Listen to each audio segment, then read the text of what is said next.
নমস্কার বন্ধুরা আজকের এই ভিডিওতে আমি তোমাদের সাথে শেয়ার করার চেষ্টা করব আইপিএল 2024-এ সানরাইজার্স হায়দ্রাবাদ টিমের শক্তিশালী প্লেইং 11 কেমন হবে।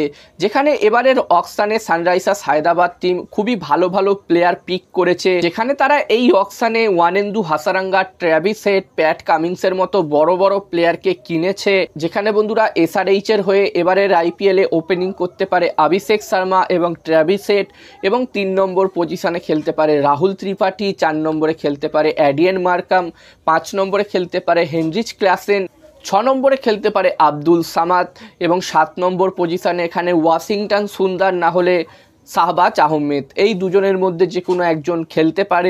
এবং 8 নম্বরে খেলবে প্যাট কামিন্স, 9 নম্বরে খেলবে ভুবনেশ্বর কুমার, 10 নম্বরে খেলবে মায়াঙ্ক মার্কান্ডে, এবং 11 নম্বর পজিশনে খেলবে টি নাটারাজান, এবং সাবস্টিটিউট প্লেয়ার, ইম্প্যাক্ট প্লেয়ার হিসাবে উমরান মালিক খেলবে। এবং সানরাইজার্স হায়দ্রাবাদ টিমের যখন প্রথমে বোলিং হবে তখন উমরান মালিক প্লেইং 11-এ খেলবে এবং আব্দুল সামাদ ইম্প্যাক্ট প্লেয়ার হিসাবে খেলবে।